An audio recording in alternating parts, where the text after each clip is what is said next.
Master your money, free your future. Welcome to Budget for Life.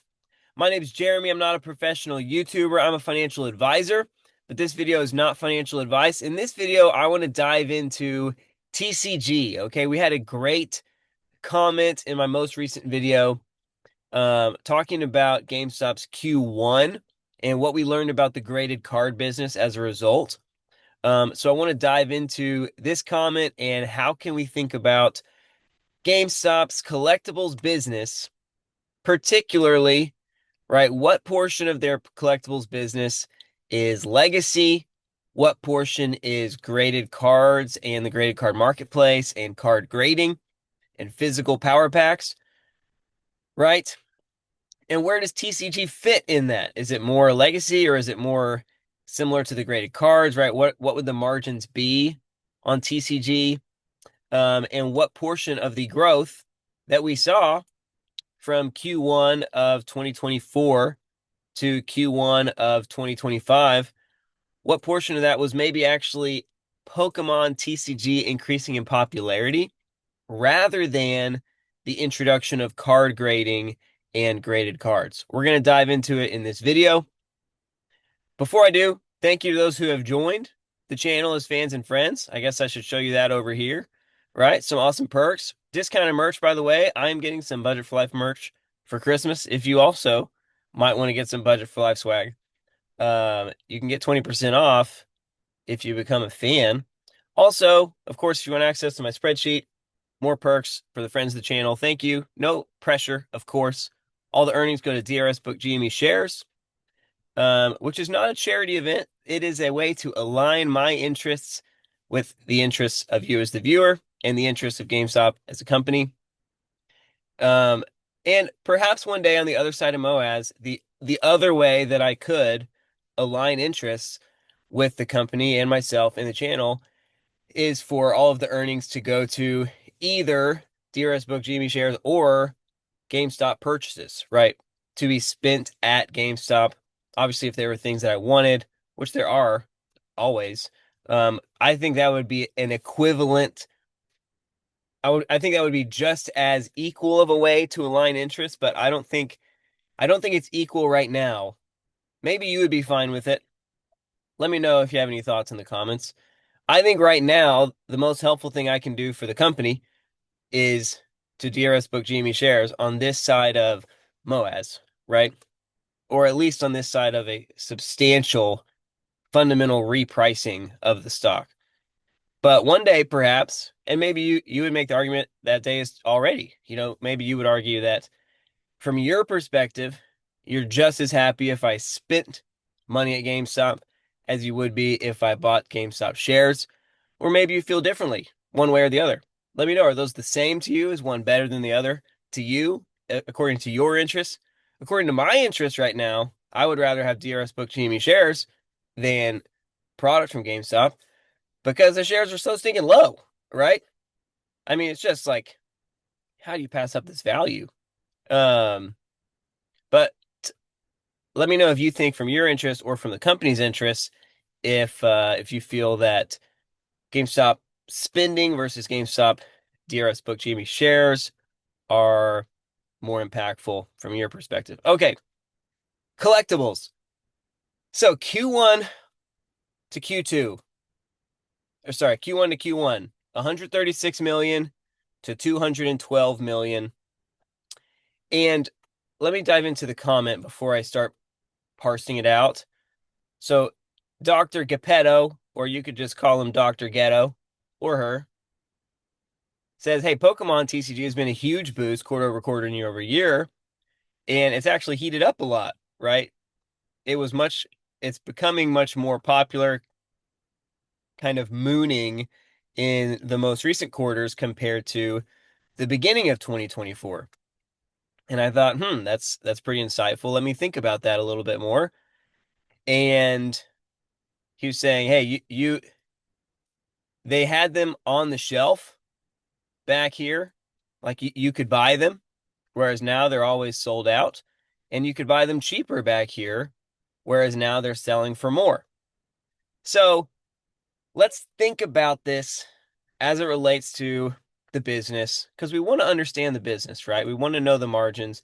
And ultimately, you could just aggregate them together, right? If you didn't care about PSA card grading and the graded card marketplace, like if you didn't care to know that business in a unique way, you could just lump these all together and say the whole 211, we'll just call it legacy, right? It's all the collectibles that happen online and in store, and the only thing that we parse out is the digital power packs. That would be fine. That would be the simple way to do it.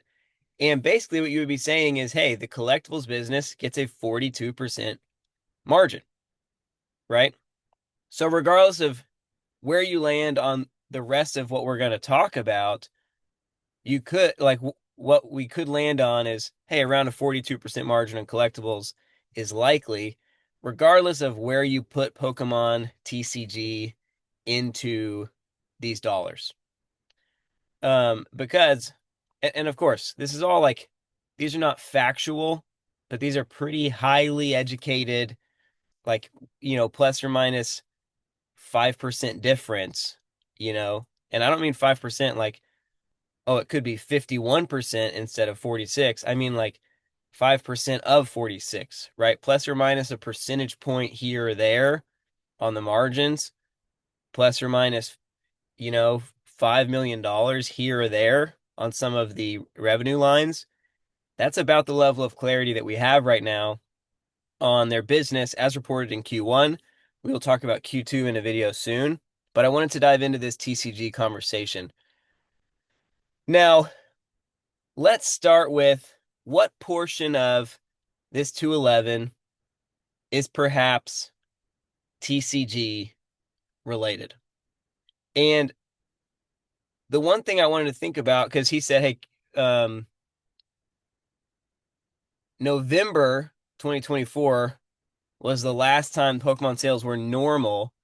Q4 had a lot of Pokemon sales. So he's saying Q4 of 2024, hey, this is a lot of Pokemon. Now it's interesting because this is also the same quarter that GameStop announced their PSA partnership. It's when they started grading cards. It's when they opened their graded card marketplace. It actually happened like 2 weeks left in Q3 is technically when it happened, but Q4, the whole fourth quarter, for the first time ever, you could grade cards through GameStop and you could buy graded cards from GameStop. So let's keep that in mind. But one way we could think about this is what percentage of GameStop's sales came from collectibles historically versus in Q4 of 2024. Well, historically, the collectibles portion of the business had kind of been on a slow decline. It was at 34% of Q4 sales or I guess that was actually full year sales. So I wonder if okay, yeah, because obviously I have the percentages up there. 12, 14, 13, and then 20. If you look at just the quarter, if you look at the full year, anyway, the quarters are up here if you didn't see that. Collectibles in Q4 of 2021 was 12.4% of the business. And then it was 14% in Q4 of 2022.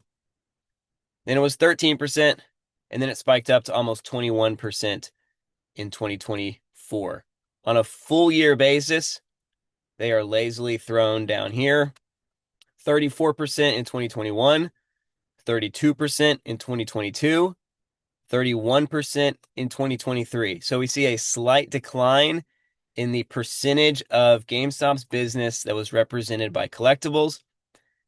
And this includes TCG, of course, but not obviously any particular crazy momentum within TCG. What happens in 2024? It spikes to 37%. And in Q4, right, it spikes to 20.7%, 19.9% in Q3 compared to 16.5, 17.5, 14.8 in the Q3s prior. This Q3 number is probably actually the most informative for us on how much of the bump in collectibles is related to Pokemon TCG versus graded cards.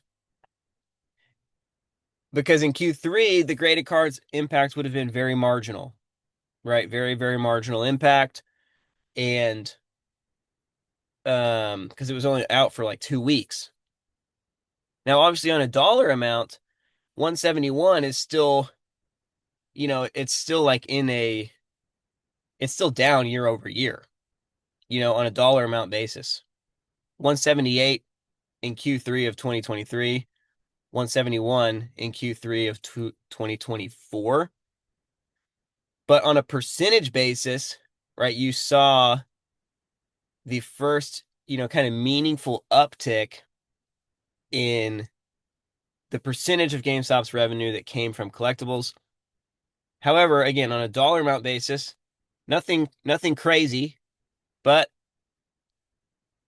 as we know, they were also closing stores during this period. So collectibles sales per store was growing quarter over quarter throughout 2024 before a PSA partnership was announced.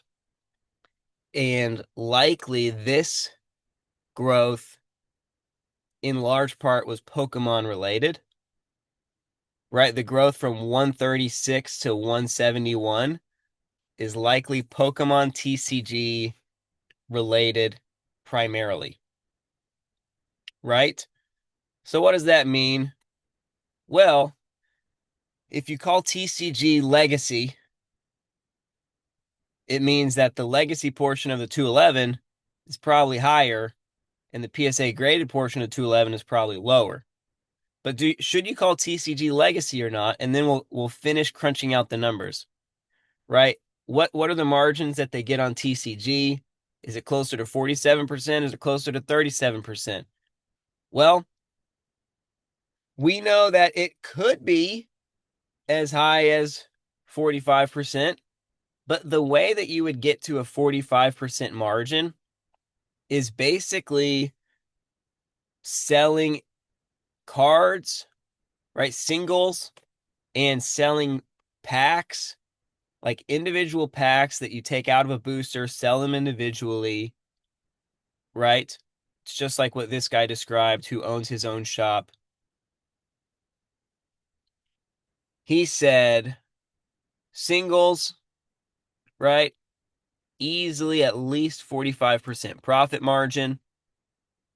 Sealed is going to be closer to 20%, but you could take packs out of a booster and sell them at a premium.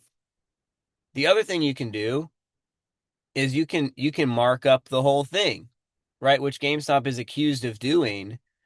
Like they have this drop, and there's always online trolls for GameStop, right? But this guy's comment as GameStop announces this Pokemon booster, he says, "I'm sure this release will be smooth at MSRP, right?" Now this is actually a GameStop exclusive, so there is no competing MSRP. But another comment a little bit lower down, what did they say? How much will you mark this up like you've done with every other Pokemon TCG product? Right, so there are ways for GameStop to increase the margins that they get on their Pokemon packs. But I think ultimately it probably fits better within the legacy business than the graded card business. Like it's probably closer when you average it all out to that 37, and maybe that 37 is actually a little lower than 37. Maybe, right? That might be a little too aggressive when you think about TCG being a part of that and GameStop not being able always to just set their own price. Right now, if you lower that margin number, margin percentage combined with we're going to increase this revenue dollar, then the only other side of the coin is, well, then where is the gross profit coming from, right? And let's talk about the dollar amount. Let's try to get into how much is TCG with a little bit more accuracy, thanks to Dr. Ghetto. Now, obviously, Q3 to Q1 is not a fair comparison. Okay. So it's not like you can just take this 171 and say, okay, boom, 171 of this 212 is TCG and the rest is PSA, right? Similar. I mean, if you think about Q3 to Q4, it's like, okay, this is 20% in Q3 and maybe 0.1 or 0.3% of that could be PSA related, right? Let's call it maybe 19.5% of the percent of, what am I trying to say? On a percentage basis, collectibles does historically go up a little bit during Q3 and historically actually comes down a little bit during Q4. 16.5 down to 13, 17.5 down to 14, 14.8 down to 12.4. Right? So again, and another thing I'll just mention is a great point Dr. Gatto made is GameStop is always sold out of these. So they're not selling infinite TCG, right? At least Pokemon in particular, right? They don't control really how much they can sell. They can only sell however many they can get. And unlike graded cards, they can't just go source more. Like they are dependent on the production, right? And they're dependent on the distribution being awarded to them versus others. So if historically you see I mean, what is that? 2.4% drop divided by the 14.8 the quarter before, you see a 16% drop quarter over quarter, Q3 to Q4 in their collectibles business. 16% in 2021. Let's see what it is here. 3.5 divided by 17.5. A 20% drop in 2022. Right? And obviously on a dollars figure, it doesn't drop, right? It goes up in Q4 because of course it does. But relative to their total business, collectibles do not go up nearly as much as games. People don't buy collectibles as Christmas gifts nearly as often as they buy video games and consoles as Christmas gifts. Okay, it's that simple. 16.2% drop Q3 to Q4 in 2021. 20% drop Q3 to Q4 in 2022. And it's even larger in 2023. 21.2% drop in 2023. Crazy. So again, how informative is that for us? It's a great question, but ultimately, like you see an increase in collectibles Q1, Q2, Q3 always, and then you see a drop Q4. And so you see that increase, but the increase is more substantial, right? From 15.5 all the way to 20. So like you see this Pokemon TCG momentum, but then instead of a drop, it actually increases, right? And going from a 21% drop to an increase of 0.8, which is a 4% increase, that's a 25% improvement in terms of year over year collectible sales relative Q3 to Q4. it still comes back to the question of how much of this was Pokemon continued to go crazier, right? If you think that that 25% improvement is primarily um, TCG related, then the argument is that the hype for TCG in Q3 was nothing compared to the hype that TCG was in Q4, right? That this happened to be the quarter that Pokemon sales went absolutely bonanzas, combined with availability, right? How many packs, how many new Pokemon TCG boosters came out in November and December of 2024? Because again, GameStop can only sell whatever they can sell. Two new collections came out. How large, I mean, how big were the sales of those November releases compared to releases from earlier in 2024?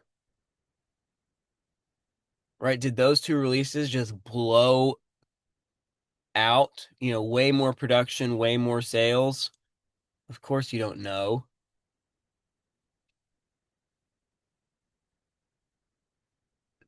Okay, let's see.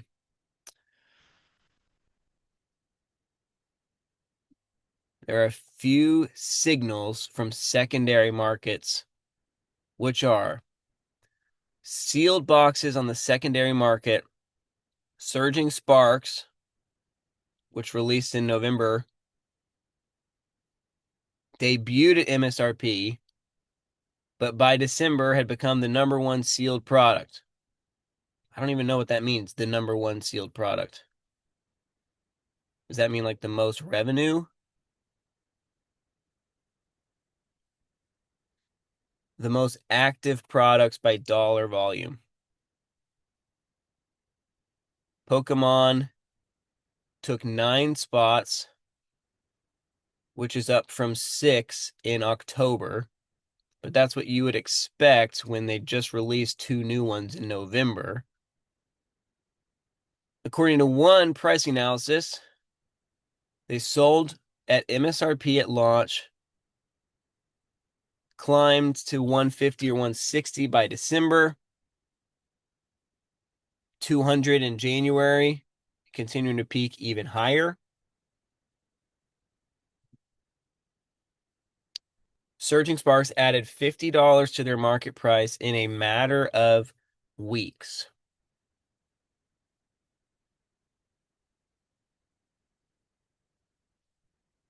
The hype appears partly driven by a strong pull rate / chase card appeal.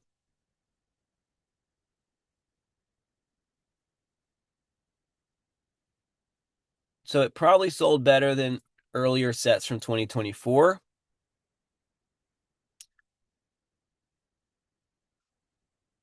But GameStop is not a secondary market.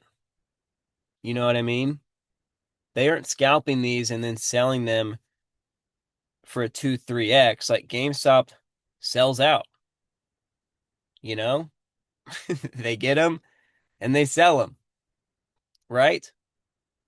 I mean, what were they even saying back in November of last year?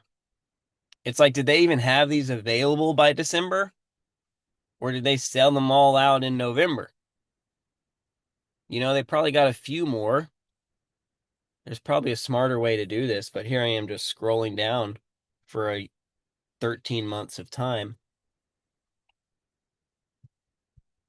What I'm leaning towards, based on, like, no doubt GameStop sold more Pokemon in Q4 than they did in Q3 because it's Q4 and Pokemon did have two new releases during Q4. But the odds that, right, that 25% improvement is all Pokemon is unlikely because Pokemon, like, they've always sold Pokemon. Like, I know that the hype went up. Okay, we're in November. Show me December. Anything in December about this Pokemon pack? Right? Probably um okay, you got graded card submissions.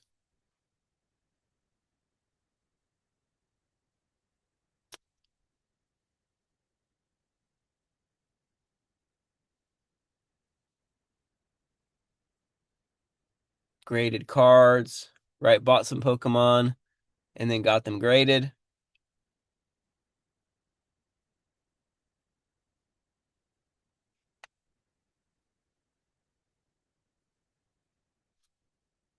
The adventure chest. Is that the other thing that chat was talking about?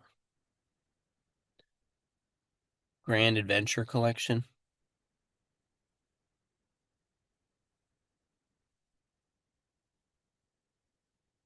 What is that about? Oh, it's just like maybe an influencer.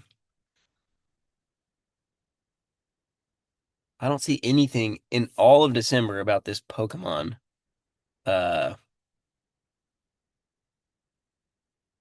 Scarlet thing. Pokemon TCG trainer boxes. Okay, those are like the basic trainer boxes. More grading, more grading. I'm just saying GameStop seems to be signaling that grading's doing a lot. All right, here you go. Packs aren't going to open themselves. We're opening some packs. Now, granted, they probably don't have to market their. It's not even on here. That's crazy. This Scarlet and Violet Surging Sparks doesn't even get a shout out on their Twitter. Okay, let's start to try to piece this together. Let's start to try to piece this together.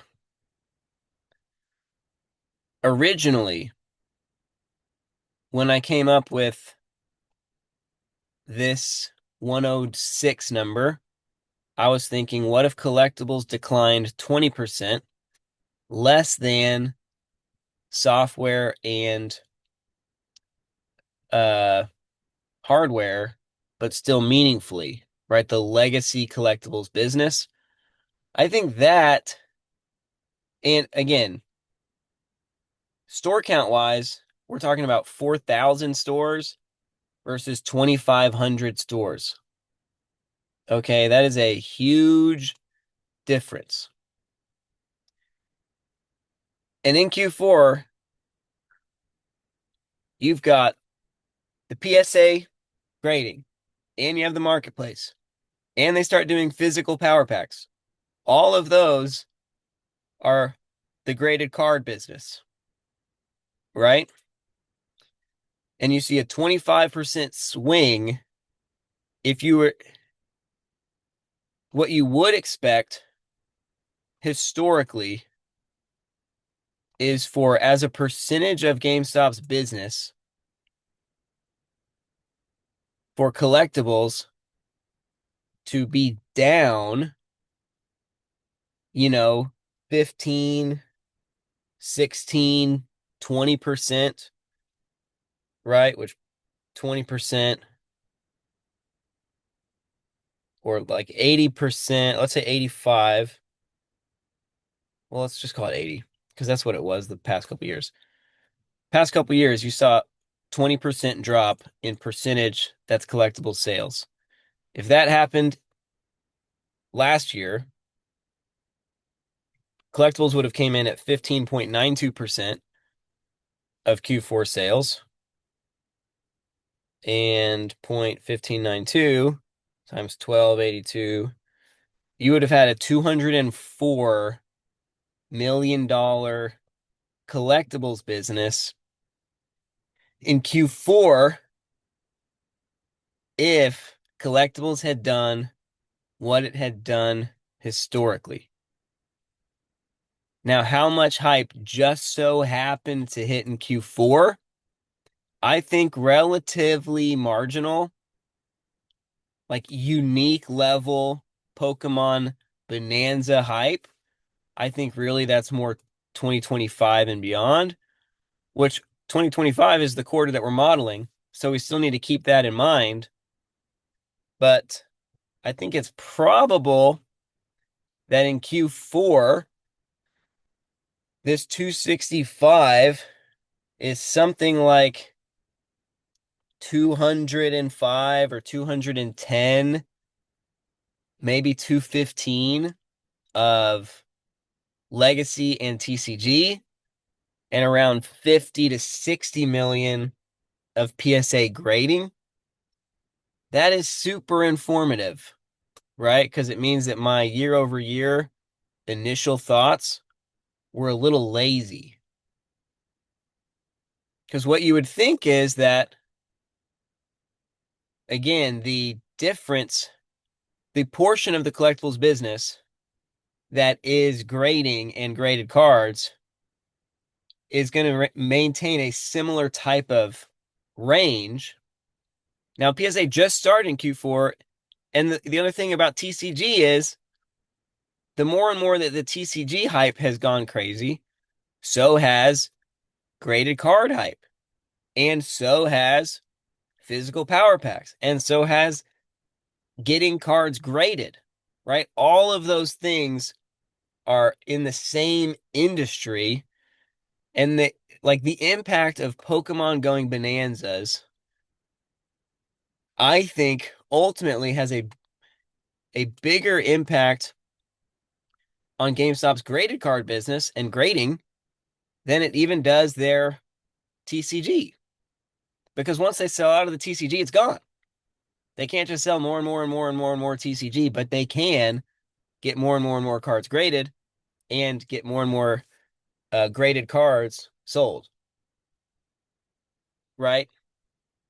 So as a percentage of collectible sales in Q4, we're thinking maybe 55 or 50 million of the 265 came from PSA, which would have been about 19% if it was 50 million of the collectibles business. And that percentage probably has grown each quarter. It's probably a little higher in Q1, a little higher in 2025. Why? Because they just started this partnership. When you just start something, it's the business that's furthest away from saturation. It's the furthest away from being fully matured as a business. And it has a larger runway with the collectibles hype. The more that graded cards are hyped, the engine that can continue churning is graded card sales and card grading. TCG, you can only sell what you get. And it gives tons of customer loyalty, people in the door, right? There's a lot of ways that that business is incredibly exciting for GameStop, and they can continue to improve their margins, right? Through a little bit of maybe selling above MSRP, which if you're going to sell out same day all the time anyways, why wouldn't you? Particularly if you are discouraging scalpers, which GameStop does, which again builds customer loyalty. If you're a customer, would you rather pay a little bit above MSRP and actually be able to get one? Or would you rather go to Walmart or Target and they're all out because they sold them all to the first scalper that walked in the door? You know what I mean? So it's a win-win. GameStop gets better margins and GameStop customers get their hands on more product. If it was 19% in Q4, in Q1, it was maybe 25%. Maybe. That might be too aggressive of a growth. you know? Could be. But what happens then if you say that Legacy and TCG is 75% of the 211 that they did in Q1? Well, look, now there's 5 million more of profit that you need to account for. And how do you account for it? Well, again, I think this is probably more accurate, which is why I'm thankful for Dr. Ghetto. Sorry if you're, hopefully you don't take offense to me calling you Dr. Ghetto. I mean it admiringly, right? Either the margins on grading, I think the margin of grading and sales could certainly be a little higher. Could the margins on their legacy collectibles business be higher? 37 feels pretty high, right? Feels pretty high. Could their used console margins be higher? Could definitely be. I mean, historically, they were at about a 28, 29%, right? So have they improved efficiencies to where used consoles are meaningfully higher, maybe even 32%? That's possible. Accessories, are they higher? Are they more like 39%? CandyCon doing some nice stuff. Is electronics up to 28%? The like new consoles and new software, even with GameStop's efficiencies, I don't think GameStop has a lot of ability to meaningfully change those numbers. But used software, used consoles, collectibles, accessories, I think there is much more potential for GameStop's iterations over the years to have moved the needle. And we've already demonstrated a decent amount of that, right? We've got their traditional collectibles at 37, whereas it used to be at 33, right? It used to be at 33%. Accessories, we have at 39, when it used to be at also 33. I think used consoles, maybe give it another little bump there. Maybe give used software another bump there. And now we're back in the ballpark, right? We're at 99.38%. And I'm going to fill that gap with new console margin, assuming it still fits under 11. Maybe it won't. I don't want to go higher than 10.9. So maybe PSA card grading and sales is actually higher than 47. I think the grading is like 90%. I think graded cards is probably at 45-ish percent on average, maybe 47% on average. But maybe the card grading lifts this line item a bit, which would make sense to me, right? If we're just looking at the total line item numbers, right? For hardware margins to be at 25 and collectibles only at 39.5, you think that's probably where we're off? Perhaps, if this goes to 49%, now we're at 40% for collectible sales, and you take hardware down just a tad. How far does it need to go?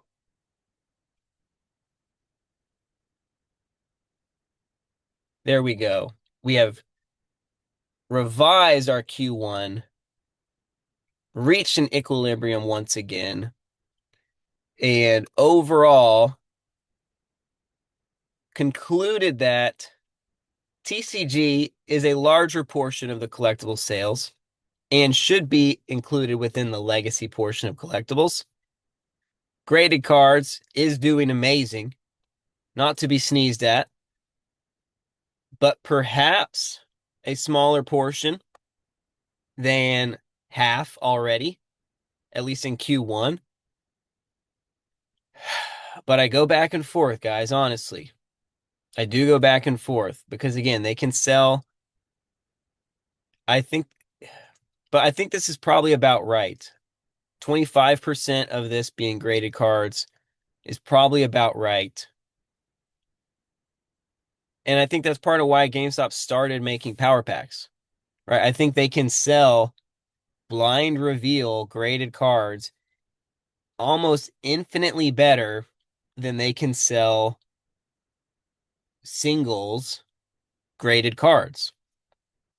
And I think that's why TCG sells so well. It's blind reveal, right? It's the hope, the potential, the prospect of making a lot of money without having paid a lot of money, right? It's the entertainment value, the gambling value of buying raw packs, buying raw boosters. That is the same impact that GameStop's creating with their physical and digital power packs. Physical power packs, I'm lumping into their graded cards. And I think the margins are more similar to their graded cards. Um, so anyways, but graded cards, obviously more scalable in the sense of they can keep selling as many as they buy, and they can't just buy an infinite amount of raw TCG packs. 40% even with collectibles. As revenue's coming up, margins might come down, particularly when we see the impact of digital. Hardware around 24.8, software around 47. I'm liking this. I feel like it's more accurate than what I put out yesterday, and I'm thankful for the feedback that helped us get there. If you've watched yesterday's video and if you watch this whole video, then again, the questions you could have, like there are certain limitations basically on the implications of all of this. And the limitations are mainly margin related, right? You can say anything you want about, I think they made this much from this and this much from that, but we know there are ranges of margins that are possible with these different revenue lines, but we know the total margin number, right? We know that in total, GameStop's total revenue, they made a 34.52% profit margin, right? So someone could come in here and argue like, oh, there's no way that GameStop makes 49% on their graded card business. It's like, okay, well, then what other businesses do you think they're making even better margins on? Right? You could say, oh, there's no way they've increased accessories to 39%. There's no way Candy Con and private label accessories are doing that well. Right? Okay. So then what else is doing even better? Right? You can mix and match it however you want, but there are businesses within GameStop's business that are crushing. What portion of it do you want to call TCG? What portion do you want to call graded cards? To each his own, right? What portion do you want to call used consoles? What portion do you want to call accessories? To each his own. But ultimately, the numbers don't lie, and we're going to see that again play out in Q2 as well. And the total numbers are, hey, we're getting 34.5% margins.